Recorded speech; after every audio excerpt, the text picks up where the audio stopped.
Hello and welcome to the Watchful Citizen, a local access program presented by the Lancaster County Democratic Party. I'm your host, Jane Egan. Today's guest is Nebraska State Senator Adam Morfeld. Welcome, Adam. Hello, thanks for having me, Jane. You represent Legislative District 46, right? Yes. Okay. Can you kind of fill us in on where District 46 is, and then maybe remind our viewers of what your background is and how you came to be a senator? Yeah, so District 46, we call it the Fightin' 46, coming from Daniel Conrad. My predecessor is located in Northeast Lincoln. I joke around with my colleague, Senator Matt Hansen, that it's Northeast Lincoln because he's also Northeast Lincoln, but he's just south of my district. And it encompasses University of Nebraska, downtown, University of Nebraska East Campus, Havelock, also the Bicentennial Estates, Belmont.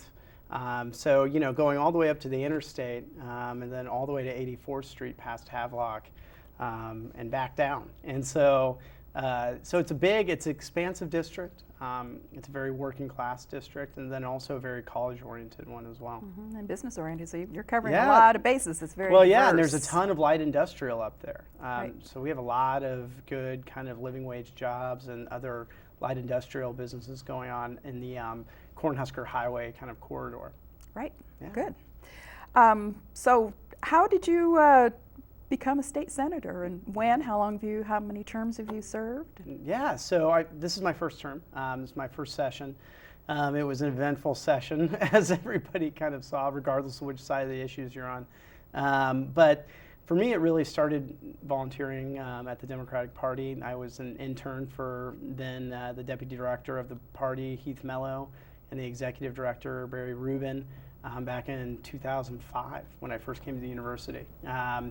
And I'd worked 2 years full-time up in Sioux Falls, South Dakota, where my parents had moved up after living in Nebraska for a long time. And I wanted to get more involved, and Heath Mello was looking for interns, and so I became his intern, and then he hired me to be a field organizer.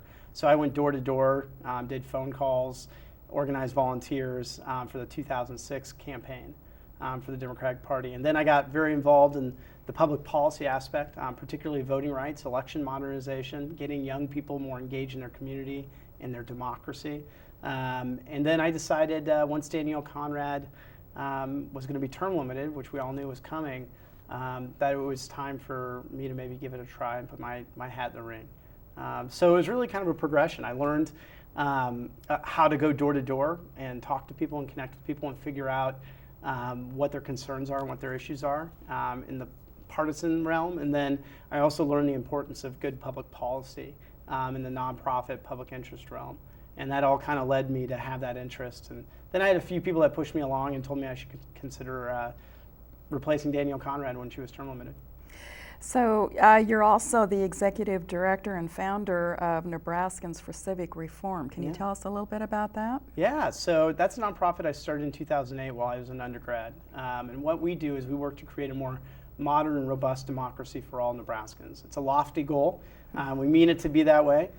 We have 30 full and part-time staff that work on youth engagement programs, primarily in low-income public schools, but also throughout a bunch of other districts.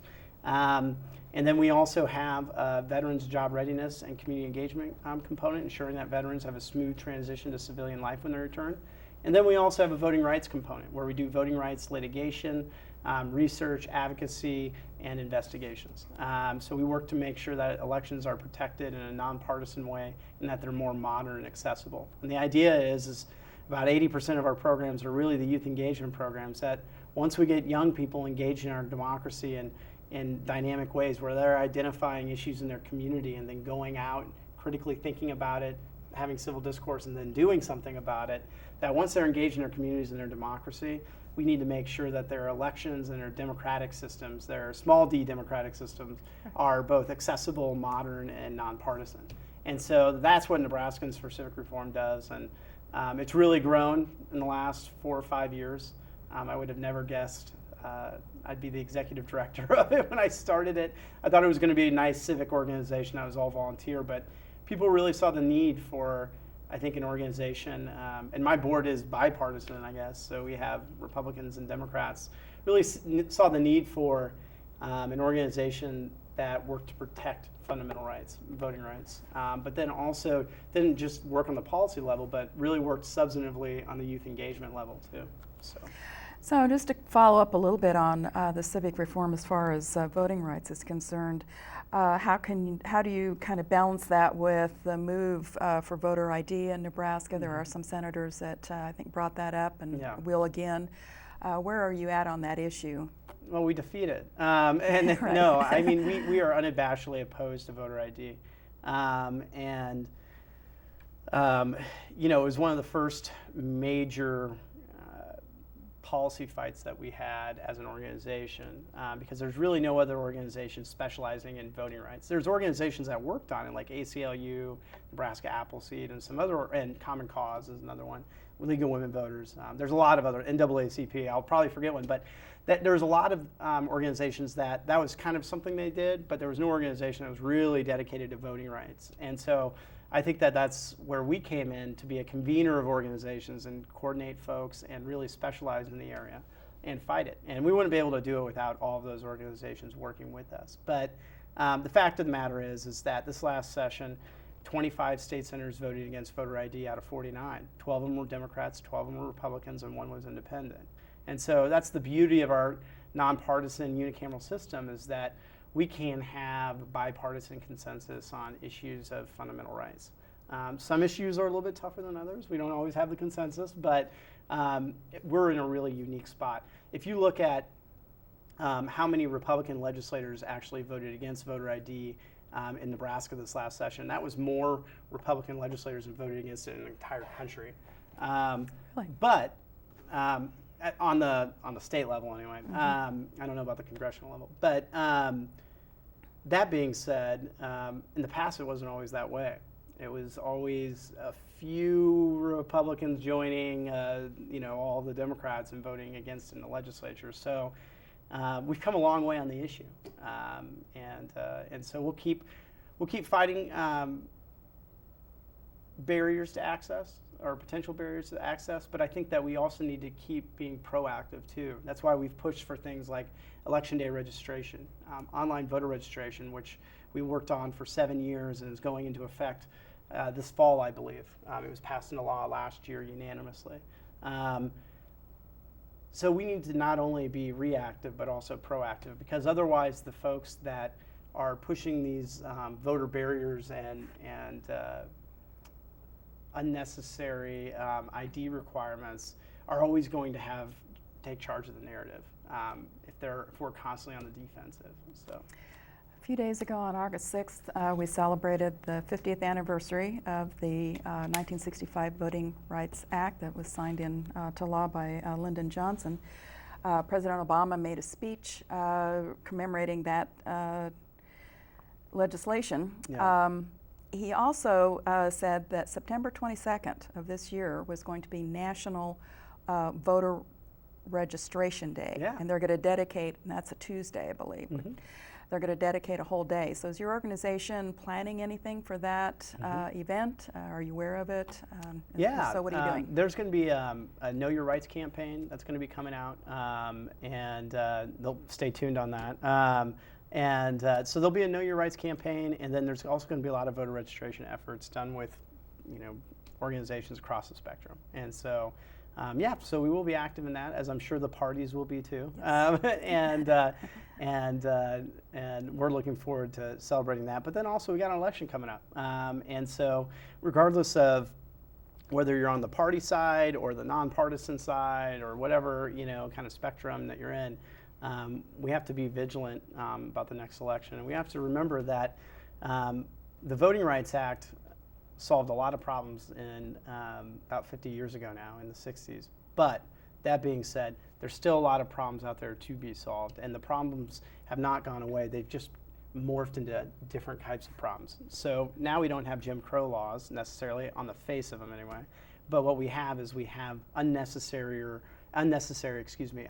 barriers that have an administrative kind of flair veneer to them. Like, oh, this will make sure the voting rolls are more accurate if we have the IDs. No, they won't. Universal voter registration will make sure that the voting rolls are more active, and having a more modern DMV system connected with our voter registration system will make the voter rolls more active, not unnecessary requirements. But you can get me ranting on voting rights for a long time. So and that's fine. We can move on too. Yeah, that's an interesting issue to me and to our viewers, I'm sure, as well.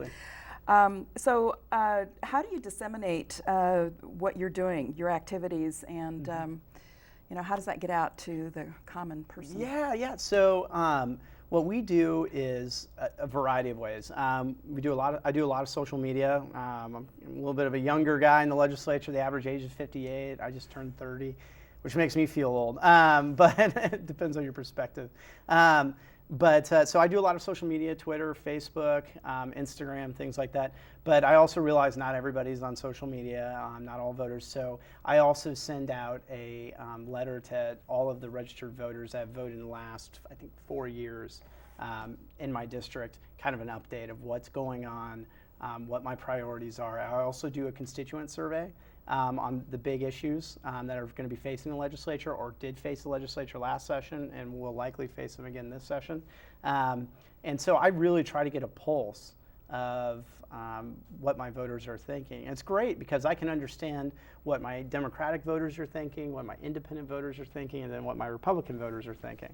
And you'd be surprised how much common thread there is actually between those three.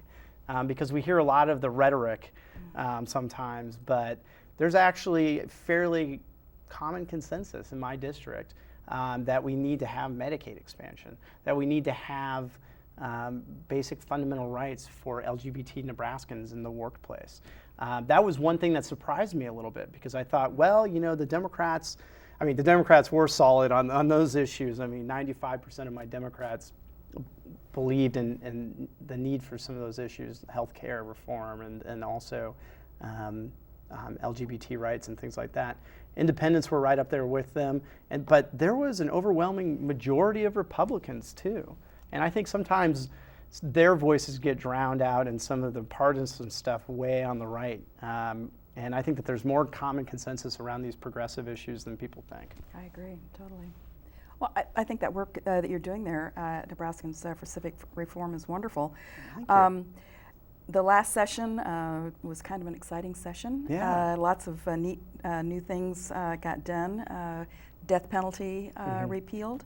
Talk about that a little bit, and then maybe just fill us in on what you're looking for in the next session. Yeah, definitely. I'm having deja vu because I just talked to some of the union folks yesterday about this, but people are already looking to the next session. It's good. This last session was a historic session, and where we, repealed the death penalty. We had bipartisan consensus on criminal justice reform, which was awesome. I think that we'll start seeing the effects of that.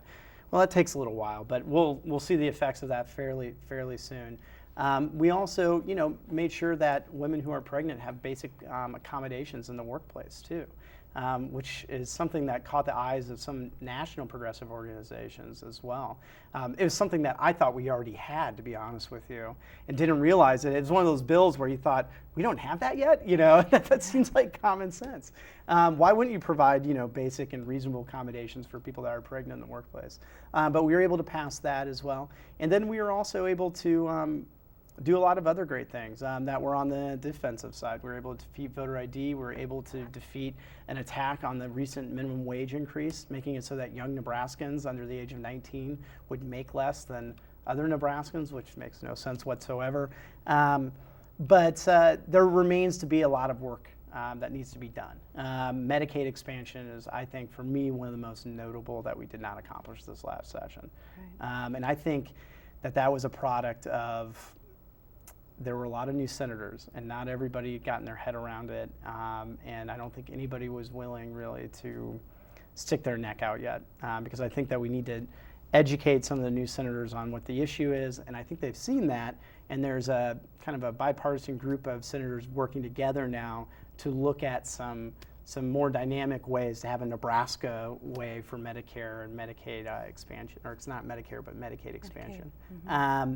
And so I think that stay tuned for that next session. I think that that will be interesting. I don't think it's going to be a one-size-kind-of-fits-all type of solution. I don't think Nebraska is going to have what the rest of the country, the majority of the rest of the country is. Yeah, they seem like they weren't exactly in lockstep with Governor Heinemann, our previous governor, and certainly not with Governor Ricketts. And so there's a lot of independent thinking going on there, and which is wonderful. It's what I think it surprised a lot of people. It surprised me. Yeah, I mean, we lost, as Democrats, we lost 5 good seats. Not in Lancaster County. We did very well in Lancaster County, but we lost 5 really good Democrats to term limits, and they were replaced by more conservative Republicans. And so nobody really knew on the progressive side what was going to happen.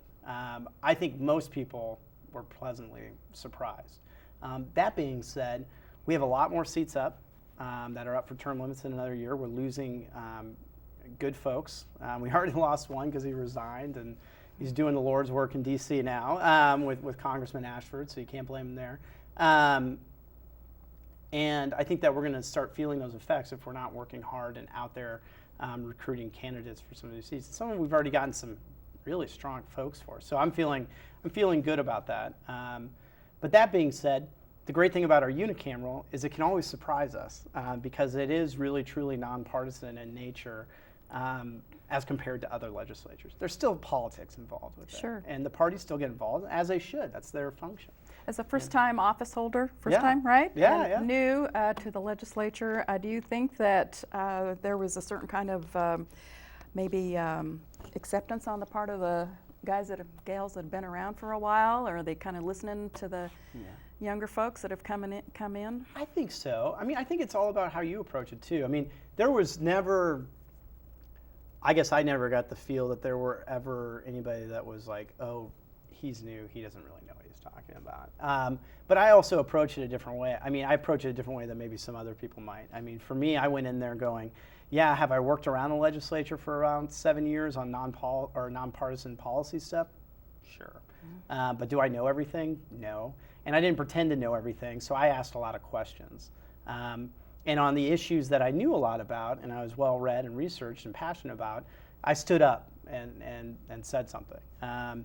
So I never got that. I suppose if somebody comes in there with a different perspective, kind of pretending to be a know-it-all, then they might get a different response. So you have a legal background, you have a law degree. That probably helped you a lot in understanding the ways of the unicameral and dealing with people, presenting your case? Yeah, I mean, I've had some good public speaking, opportunities even before the campaign. I've argued before the Supreme Court when I was in law school, so that was the Nebraska Supreme Court, not the United States Supreme Court. And so, yeah, I had the opportunity to have some of those opportunities, but the benefit of having a legal background with creating policy is you understand how it could or could not be interpreted down the road, right? And so that is a benefit. That being said, 90% of what I experienced in this session was all new to me, maybe even more. Yeah. Are you on any committees yet, or So talk to us about that a little? Yeah, so I'm on Judiciary and Education Committee,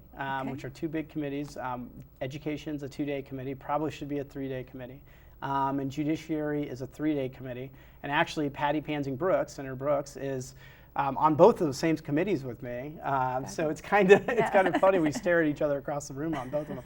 But my philosophy with both those committees is if we do our job right in education, we should have a lot less work to do in judiciary.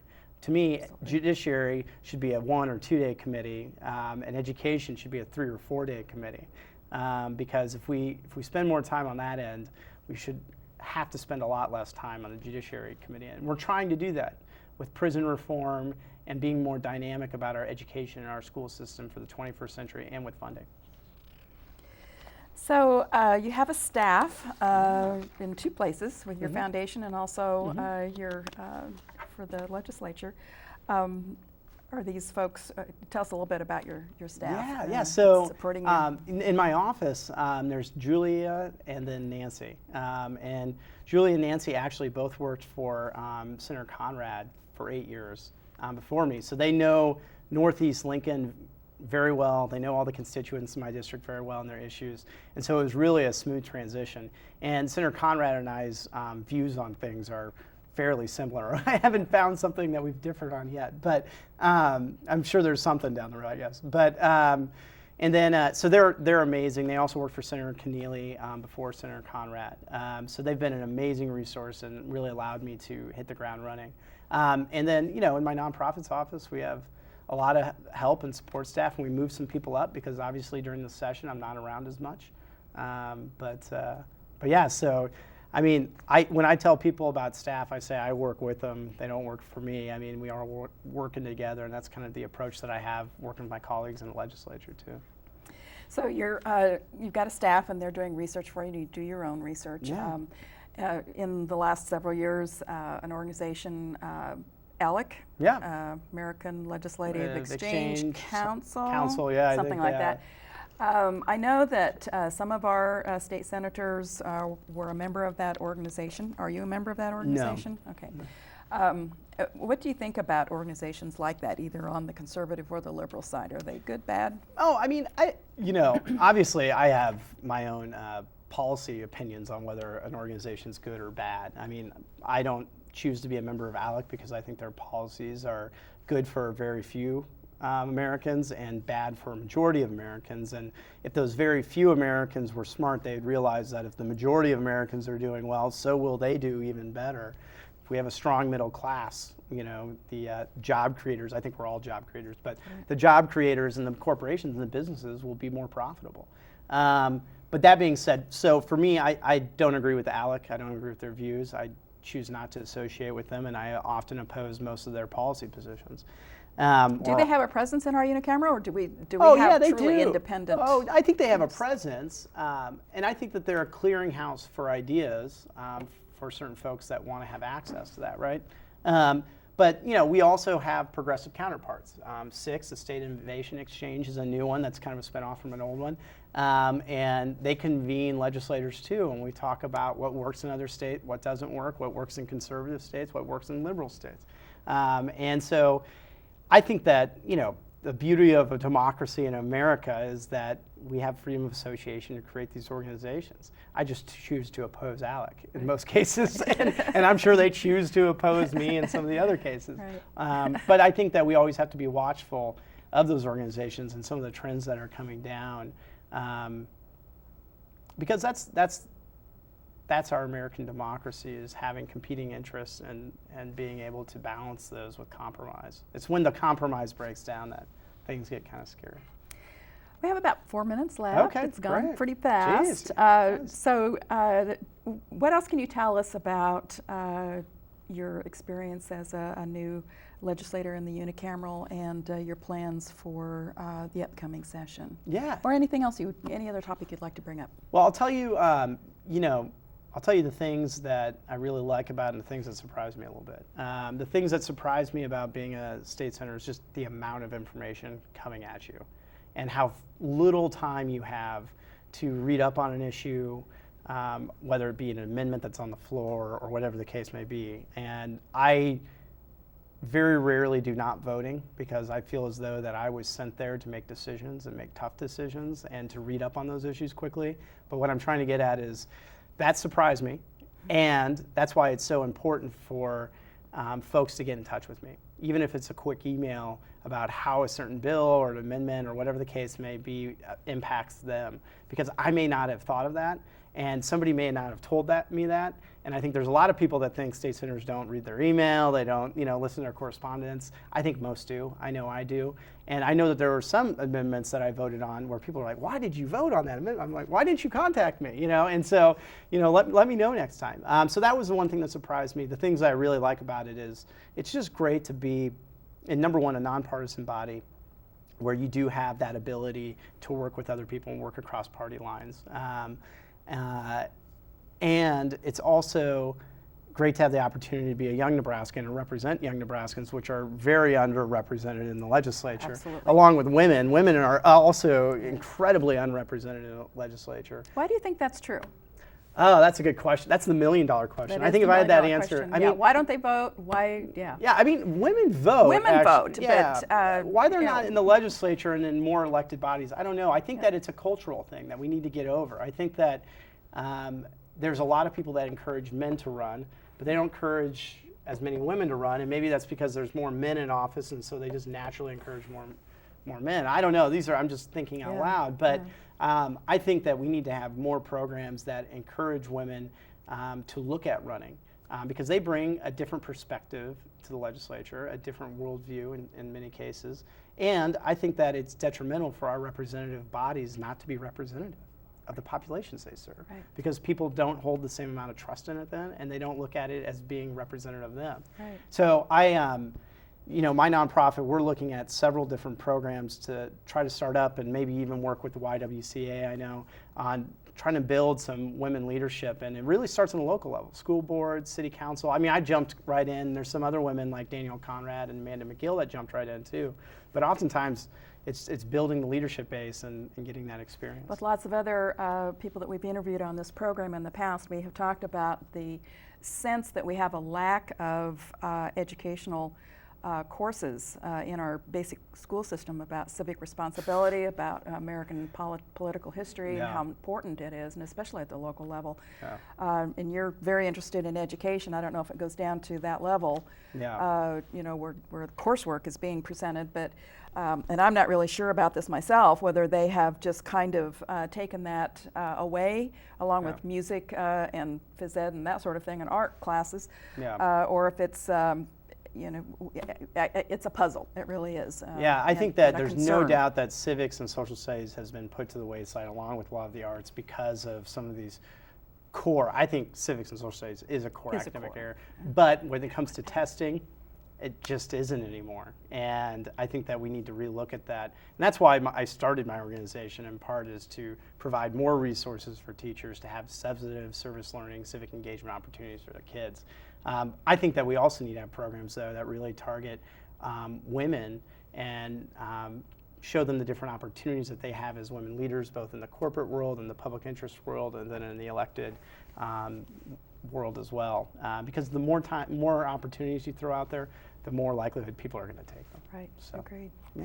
This has been a wonderful, too fast talk. I appreciate you coming and talking with us today. Again, we've been speaking with State Senator Adam Morfeld. This is the Watchful Citizen, and we thank you very much for coming. Come back again. Thank you for having me. We'll check with you back after the next session is over. Thank you for watching. We'll see you.